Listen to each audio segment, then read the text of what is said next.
Today's video, I'm going to be showing you how to install a carbon monoxide tester. Now these specifically are battery operated. These do not have the hard wire that you've seen in my other video. You can see here, this is what a hardwired one would look like. You have 120 volts.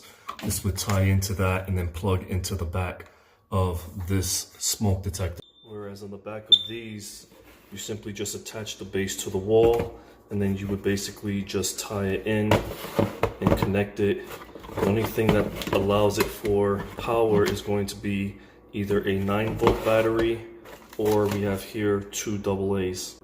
This one is just a carbon monoxide detector, whereas this one is both smoke and carbon monoxide detector. Now here we're installing the base to the wall. Two things you want to keep in mind when you're installing your battery operated smoke detector or CO2 sensor is making sure that you're somewhere by an entry exit. So you can see here, this is the door that would allow you to exit or enter the premises. Secondly, fire code does require that all CO2 sensors, smoke alarms, be located at least 3 feet away from any vents. You see here, this is where the heater HVAC system, the vents are. You want to make sure that you are at least 3 feet away. I have been at some places where it's right here in the center, and you want to make sure that it's at least 3 feet away from the actual vent itself. Once you install the base, this is where the battery would go inside.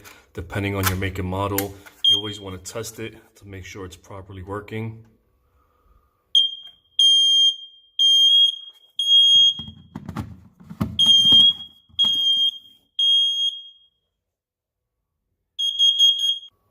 Here we already have a hardwired battery operated, that would be an AC DC smoke detector installed in the hallway. Here we're going to install right next to that a CO2 sensor that is battery operated. Make sure the batteries are inside. Then go ahead and test it. You can see here we installed this one again right by the entry exit of the room, and then here we have a vent that's right by this side of the wall. We measured it out, so from here to the side of the vent we are at 3 feet 2 inches. Again, more and more we're starting to see the implementation of CO2 sensors being mandatory, especially in the bedroom areas. This is a bedroom right here, whereas before there would only be smoke detectors in the hallway, in the kitchen area. So if you do find yourself in this situation, it is more cost effective if you don't have the money to allow yourself to run the hard wire all the way through to get the actual harness for your CO2 smoke detector that is AC and DC. These are just battery operated. It's just much more efficient, much more cost effective, especially if you find yourself doing this throughout a complex, etc. If this video was a help, if it was informational, please subscribe.